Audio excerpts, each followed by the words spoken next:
Welcome to the King of Iron Fist Tournament 7. So it appears that Season 4 for the DLCs of Tekken 7 is going to be the last one. I cannot confirm that, but it just seems like that's the way this is going. It appears that Season 4 will be the end of it all, and this is all the DLCs will have, ending off with Lidia Sobieska, or however you pronounce her name. And she's the final fighter, an original fighter as well, which is nice. So, back, I want to say, I don't know how long ago, a year or two ago, I made a video reviewing all the DLCs up until Season 2. Now that 2 more seasons are over, I thought, you know what, screw it. I am going to do a review of every single Tekken 7 DLC once again. And some people in the comments of the previous one were saying, oh, talk about how are some of these seasons actually worth the price? Are they actually worth buying? So I don't know why people are asking me that, but as if my opinion is valid. But you know what? Since people are wanting to know if this shit's worth it, I'll let you know with all my my knowledge of Tekken. And just a disclaimer, I am not a professional. Alright, I'm not a professional reviewer in any regards. I'm not a professional Tekken player in any regards. My favourite character is Eliza, and people don't like that. So, yeah, deal with it. Anyway, I'm going to go through all of the characters. I have purchased all of them on both my Xbox One and PC. And let's just jump into it. Alright, Eliza seems to be the perfect mixture of a Tekken character and a Street Fighter character, purely because of the EX bars, or the bars in the bottom left corner that indicate extra maneuvers. She was introduced in Tekken Revolution as it was really weird. It was like some sort of fan voting thing. It was really strange. But Eliza's here, and she's a vampire, and she's got an interesting moveset, one that I'm a fan of. I like using her, but in regards to actually using her blood arts, the extra moves she's got, I am not that good. Everyone's just like, oh, you look up tutorials online, and everyone's just like, oh, there are special requirements to EX moves, and it's just like, okay, well, tell me what they are. Tell me what they are. No one tells me what they are. And don't come up with the, 1+2 bullshit, because I don't understand that terminology. I use an Xbox controller. I don't have an arcade stick. I don't use my keyboard. I use an Xbox controller, alright? Help me out here, guys. How do I use the EX moves? I don't know. I actually remember as well, because it was ages ago, originally for the poll in which she was eventually voted on, she was originally just called Sexy Vampire, or then Female Vampire, and then it was named Eliza from there. And yeah, to unlock her in Tekken Revolution was weird. The only reason I definitely consider her a DLC character is because back when I originally bought Tekken 7, there was a pre-order bonus that you got, and the pre-order bonus was her. And I remember getting the game after I pre-ordered it, but not the code for Eliza, so I had to email EB Games to eventually get the code. I still got it. I still got that email. The code doesn't work. I've used it, obviously. But Eliza, she doesn't seem complicated. As soon as she could figure out the EX moves, even probably through the bloody move list, I don't know. I don't check that shit because I'm a pleb. But that's my own fault, probably. So, yeah, if you can probably figure out the EX moves, she's quite easy to use, and she's quite fun as well. The first vampire of the Tekken series, which is fascinating. We got demons and we got vampires now. Wonderful. Geese Howard. For Season 1, it started off with Geese Howard from Fatal Fury. And I'm going to be honest, I don't like Geese Howard. He plays too similarly to Akuma for me, and that sort of style, that Street Fighter-esque style, it's very janky, very stop-start, whereas a lot of the time Tekken characters feel fluid, you can easily transition from one combo to the next, whereas with these sorts of characters, I don't feel like that's the case. It feels really bad, and again, he's got an EX bar. He's got some sort of bar that builds up when he gets hit, and you got to use a special power with it. Double Rabuken, I always remember him using, and it was annoying. So yeah, he's very, very. If you like Akuma, Geese Howard would be someone for you. If you like Fatal Fury, Geese Howard is someone for you. Yeah, I just am not a fan of Geese Howard at all, and a very disappointing first DLC. It's really weird the way they went with Tekken, because I feel like they were going for something like Street Fighter X Tekken. They were trying to do something there with it, and make it so... And that's why they brought Akuma into Tekken 7, because they knew Street Fighter X Tekken was happening. And then to prove a point of, like, oh, we can have even more crossover characters in, they first brought in another fighting game character, aka Fatal Fury, Geese Howard. And yeah, I am not a fan. I'm honestly not a fan. And I know this footage of me getting my ass kicked while trying to use him online is nothing. It's evident enough that I'm not good with him and I don't like him. But yeah, if he seems like your type of character, if you know how to use his abilities well, go for it. But to be honest, a lot of the time when I'm playing online, I don't see a lot of people using Geese Howard. He's one of the least used characters in my opinion. So yeah, don't bother with him. Noctis, Lucis, Caelum. The other Season 1 character was Noctis, Lucis, Caelum from, I believe, Final Fantasy 15. And yeah, it's another crossover character, and he's interesting. Noctis is quick, fluid, like a Tekken character, and he's very easy to spam. He's either got these moves, he's got moves that allow you to hit an opponent from far distance, or to do a whole heap of quick strikes very quickly in close combat, but they don't do a lot of damage. And I actually noticed, I don't know if I got the achievement for it, but it's actually quite easy to get a 10-hit combo with Noctis, Lucis, Caelum, as I did in the practice mode. He's very easy to use. Like Katarina, if you just spam one button, you're bound to hit a decent combo. But as soon as you actually start getting involved with him and start jumping around a bit more, trying out different combinations, yeah, he actually becomes a bit more useful. Pretty decent, but overall, for the entirety of Season 1 of the DLCs, I believe it came with these two characters and Tekken Bowl. If you care not for Tekken Bowl, I might just buy Noctis by himself, but otherwise, if you don't care about him and you don't care about Final Fantasy, I wouldn't worry about the DLC 1. I honestly wouldn't worry about it. It always seems a little bit pointless to go to Season 1. But, you know, Noctis is a character by himself. He's quite quick, quite interesting, and he can be useful if you know what you're doing. And it doesn't take long to adjust to his style.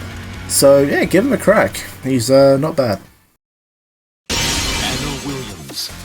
Now, Season 2. I remember being hyped for Season 2, and that's why I made my original video. Because we were getting 5 returning characters and a brand new crossover character. And it started off with Anna Williams. Quite good, as usual, her being adapted to Tekken 7 and the new way they do launches in Tekken 7 is quite good. And yeah, she's just an alternative version of Nina. She still is. Like, they've always been polar opposites of themselves, and she's still quite good. She is very, very handy, very, very quick, and I like playing as her because it's very easy to use her as it is Nina. So yeah, Anna Williams. If you're a fan of Anna, I feel like she's always been faithful. Like, especially the Tekken 7 version of her, despite needing to adapt to new launches and whatnot, she's very faithful. So she's quite easy to use, and give her go ahead and get it. I feel like Season 2 is definitely the most worthwhile season to buy as a collective if you're a nostalgic fan, because of the characters that return. But yeah, Anna Williams has always been quite easy to use, quite nice, and yeah, check her out. Lei Wulong. Lei's always been a very interesting character purely because of his different stances, and the fact that he can just like fall to the ground and lay down whenever he needs to, and just the fact he's very versatile that way. But I feel like he was easier to use in previous games. I'm not that good with him currently in Tekken 7. He is still fun to use. He's always been fun, just because you could easily mash a few different buttons and then like, oh shit, he's in a different stance. Look at that. But yeah, Lei Wulong. Lei Wulong. Lei Wulong. Very, still very good. I'm not that adept with him. Feel like he's a little bit trickier nowadays. But, yeah, he's still alright. Craig Marduk. I feel like he, despite looking very different, but having a very nice, interesting updated design, he's still pretty much the same, I feel like. Not a lot has changed with Tekken 7, and he is pretty much the same character he has been since Tekken 4. Still big, rough, and brutal, and he's quite fun to use, but slow is the downfall with him. Very, very cool. I am a big fan of Craig Marduk, not just because he's Australian. I do genuinely think he's actually quite a good character. But yeah, you gotta fucking get used to him eventually. Like, he's not hard to use, but in order to use his proper spear tackles and everything, you have to get good with him, man. It's quite a challenge at first. Once you know him, you got it. Armor King. He is King, but Armor King. Very slightly different to King. Same guy. I've never been a fan of the Kings. You can thank my cousin for that. I've never been a fan of the Kings. But, you know, it's still pretty cool. He is still really cool at grapples, still very cool at quick moves, but he is definitely just a King clone. Just, yeah, slightly different moves, and I don't think he's worth talking about. It's Armor King. He's got his fans. I'm not one of them. Julia Chang. I did not expect her to return, because I remember Michelle, I remember Julia, I remember JC even from Tekken Tag Tournament. Quite interesting. I feel like Julia is one of those characters you need to put time into, because at first she seems quite weak with her just basic slaps, basic hits, but I do feel like she could be very good. I feel like she'll be very, very good to use if you take the time to learn her, and that is something I have not done. I do remember JC in Tag Tournament 2 being a lot of fun, because they mixed up Marduk's and Armor King's, or King's, like wrestling fighting style with JC and her original moves, and it was quite cool. So I feel like Julia Chang will be a good inclusion. Definitely was a good inclusion for Tekken 7. A little bit different, and something you need to put your time into, but a lot of fun anyway. And also, she's a streamer. That's cool, I guess. Sure. Negan. Now, Negan. I've just found out his name is Negan Smith. How about that? Yeah, from The Walking Dead. Definitely a shock. Definitely. I feel like a lot of Tekken players I've spoken to don't like Negan. But for a different reason. He is slow, but he's not janky like Akuma and Geese Howard. He is just slow and definitely is... It definitely hits purely with his bat. His kicks are shit, to be honest. I'm going straight up. He doesn't have a lot of versatile kicks. It's just finding the right opportunity to hit him hit your opponents with the bat and do quite a few combos with that. I'm surprised how versatile they made the bat and his punches. I was quite surprised when I found the amount of different fighting styles you could do with the bat. I was really interested in that. I like him. Personally, I like him. He's always a little bit unpredictable with that.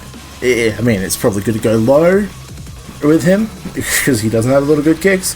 Probably good to hit him low, but I feel like Negan is a very interesting inclusion. If you like to mix it up a bit, if you like to try and do a little something different to try and psych out your opponent, I feel like Negan is a good start. I'm sure once you face Negan enough times, he'll probably be easy enough to counter, but, you know, he is very interesting and a very different character with a different fighting style. Which, you know, I like the range of fighting styles in Tekken 7. So, Negan, I think he's a worthy inclusion. Zafina. Now, let's get on to the new characters. We have Zafina. I have always liked Zafina. In Tekken 6, she was one of the funnest characters to use just because of the spider stance, the spider crawling. Oh, it's so interesting and strangely powerful. I am shocked at how strong Zafina is. And wow, she's very, very fun to use. And I like her. I didn't expect her to return. I thought she was a one and done in Tekken 6. So I was genuinely, I cannot speak, genuinely surprised that she actually came back. And I can't really say I've done a lot with her, like, in regards to doing launches. However, I do feel like she brings over a lot of what she had from Tekken 6, and that is still useful. I know people that don't like her then still don't like her now, because she's pretty much the same. But she's still very, very cool, and the thing that's out of left field, which I haven't been able to take advantage of, is the Azazel arm, because it can actually do quite a bit of damage if you know how to use it. So I might actually put some time into using Zafina and try to learn what moves bring out the arm. I'm quite curious to see how that goes. But Zafina, very, very interesting, very good. If you like it, you like it. If you don't, you don't. Like, that's pretty much how it is with a lot of these characters, especially with Zafina though. You either love her or you hate her, and I think I love her. Oh, damn, girl! Ganryu. And on the love-hate side of things, I hate Ganryu. Like, I think he's cool to use. I actually really do like the sumo wrestling. I think he's quite fun. I just hate him as a character. I just hate Ganryu. He's not funny to me. He's not cool or funny. He's just annoying. And, I mean, there you go. He's here. He's back. I know he's, Harada's... I think Harada said Ganryu is his favorite character. Which, I mean, okay, sure. But I hate him. He's back though. I know there was a little bit of I think there was a petition or something to bring him back. There was something to try and get him into Tekken 7, and you guys got your wish. He definitely got very big, like redesign. He looks very different. So he's just not wearing sumo pants anymore. He's got a whole fucking thing going on, and he looks quite cool. He is quite cool. You know, Ganryu will just be Ganryu, and I just don't like the guy. Leroy Smith. Leroy Smith, perhaps one of the coolest original characters ever introduced in one of the later games. Yeah, imagine a pit. Man, imagine Snoop Dogg if he could, like, if he had bulk muscle and could kick ass. That's how I feel when playing Leroy Smith. And he was very OP when he first joined it. I know he's been nerfed a little bit, but his fighting style is still quite unique and quite good. I think he is definitely top tier nowadays. He is very good to use. Very like you can get far with him if you're just playing simply. Like if you're just playing for fun, you can do a lot with him. But if you take him seriously, you won't even give your opponent the chance to move.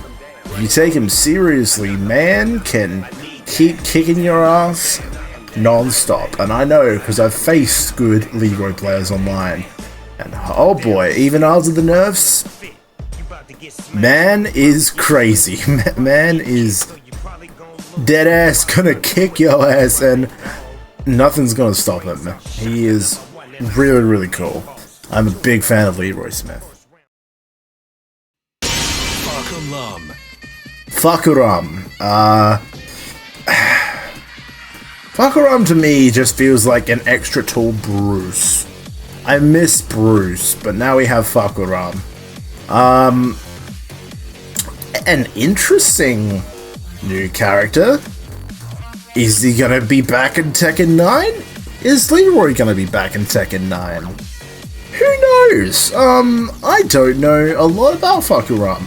He feels like a kickboxer. He literally feels like Bruce, but extra tall.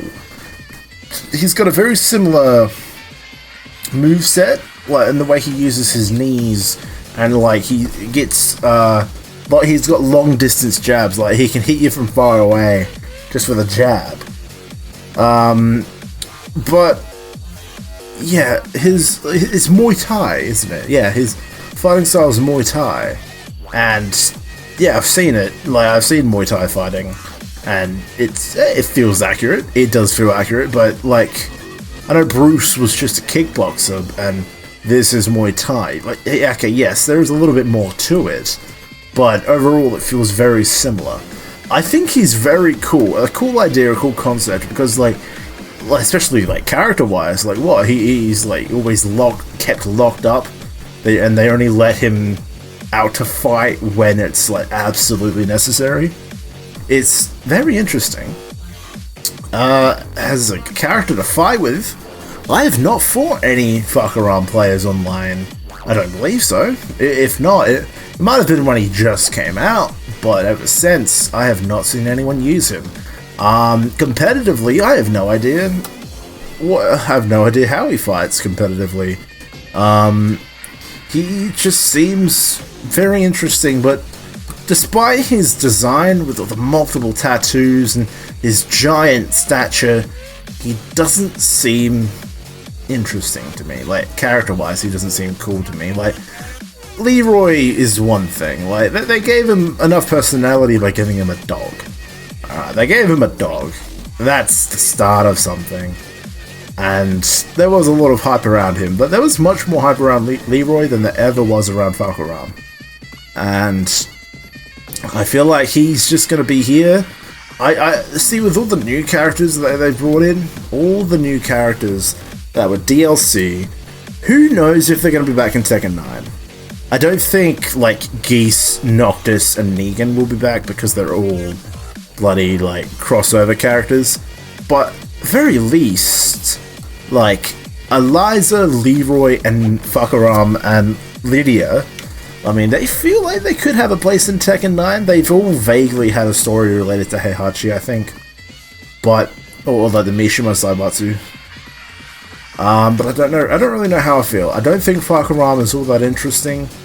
But, I mean, if they come back, if they give them a reason to bring them back in Tekken 9, I'm for it. I'll be here for it. So, Season 3 DLC, I think it's worth it. Zafina and Ganryu are two very controversial characters that are returning for their own reasons. Like, a lot of people love or hate Zafina and Ganryu. But purely for Leroy and Fahkumram, two brand new characters, like originals as well, I feel like Season 3 DLC is probably worth it. I'd go ahead and get that, but I know there's going to be a little less to say about Season 4, which is disappointing. But either way, let's get into Season 4. I tell you what, the return of Kunimitsu is something that I've wanted for a long time, because I know Kunimitsu has not been in a mainstream Tekken game since I think Tekken 2. And now she's back, but it's not the exact same Kunimitsu, it's Kunimitsu 2, her daughter, which is fair enough. So, yes, essentially the same freaking, it is the same fighting styles, essentially from Tekken Tag 2, that Kunimitsu, because they had to do a bit of adapting for the new type of style. From Tekken Tag 1, they kind of had to adapt it and make Kunimitsu a little bit more varied, and I think they've done that well. She's very quick on her feet, she's got a lot of disappearing, like moves that make her disappear and reappear, like Master Raven and Raven, and she's very agile and does a lot of spins like Yoshimitsu. So a little bit more advanced than Yoshimitsu and a little bit more interesting than the original Kunimitsu, at least from Tag 2. As long as you like keep your space with her, because I've been using Kunimitsu a lot actually. I'm having fun with her. If you keep your space and then like run in, hit a few moves, duck back out, you can really chip away and do a lot of damage. Like you chip away, and when you get near the end, hit a few more moves, use a rage art, done. And it's very, very cool to see. I'm a big fan of the return of Kunimitsu. Definitely get into it, buy it, get on that shit. Kunimitsu is back. Fans rejoice. Lidia Sobieska.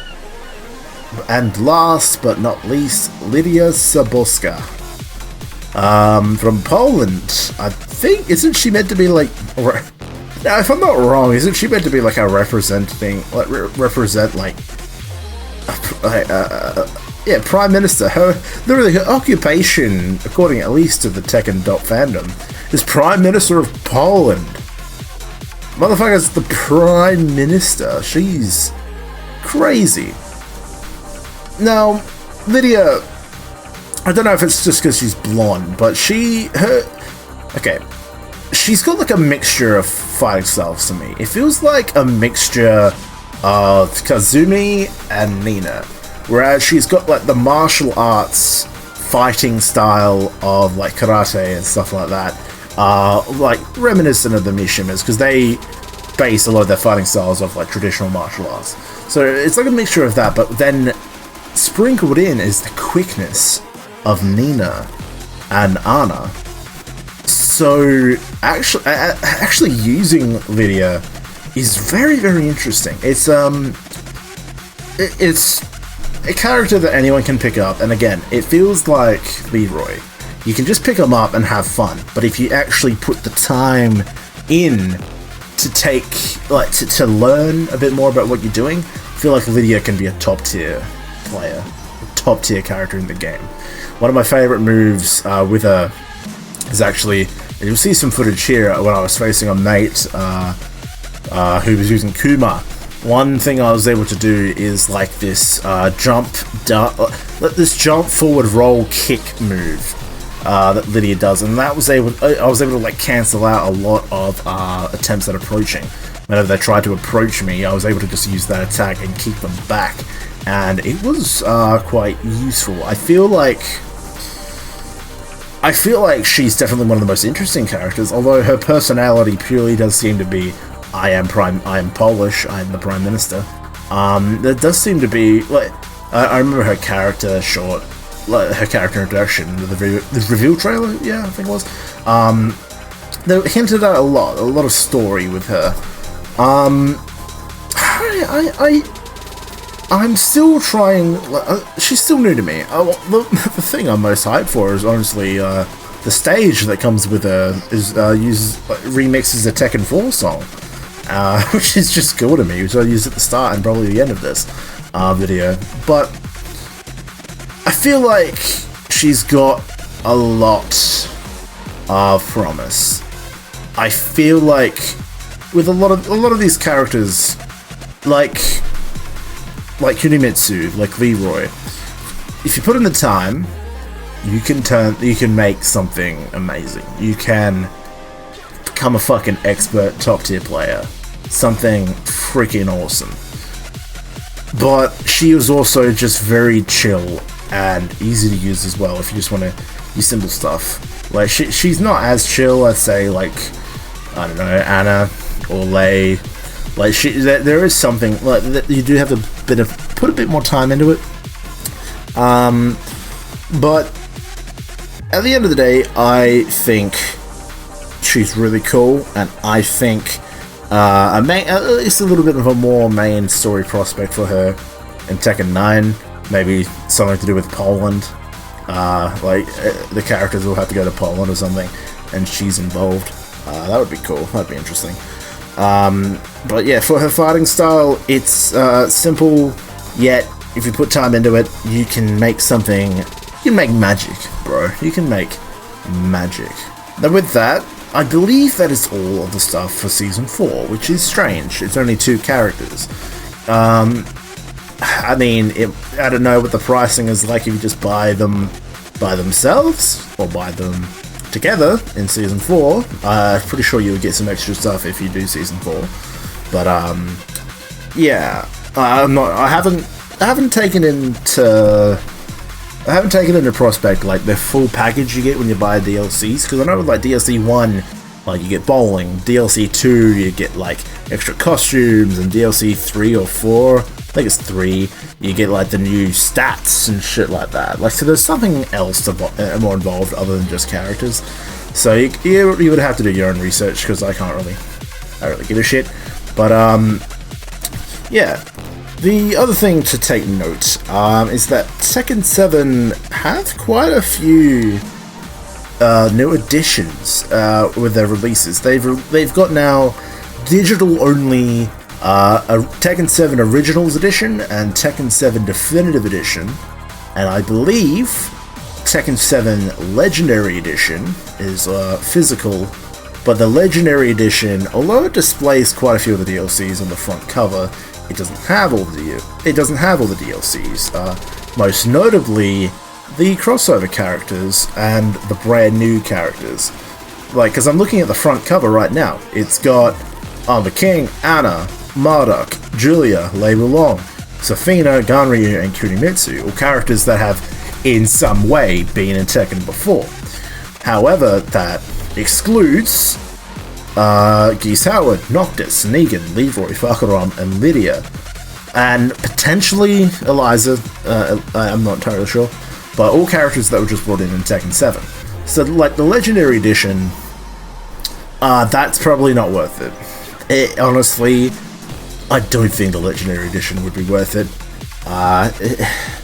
You can weigh up prices. If you haven't already bought DLCs, you can weigh up the prices.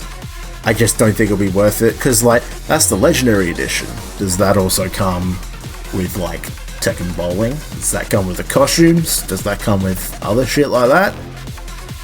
I don't know, because I'm only half reading it. Yeah, see, I'm only half reading this article by Event Hubs. Right now, there is no mention of additional stages or downloadable customable items that were made through the seasons. So, yeah, it gives you 8 characters in box art. Who knows what else it gets you? You probably have to buy it to find out. And the Originals and Definitive Edition, that are digital only, I am not totally sure what is the deal with those.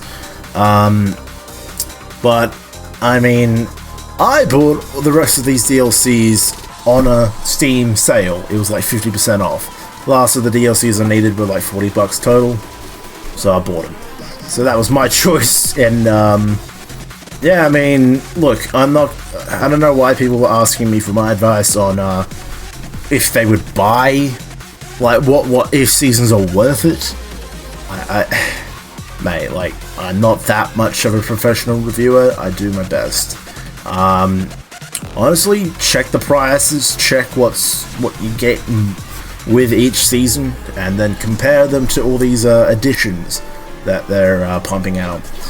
But this does feel like the end of Tekken 7. It feels like we're in the last year or two of Tekken 7, and hopefully they're working on either Tekken X Street Fighter or they're beginning to do development on Tekken 9.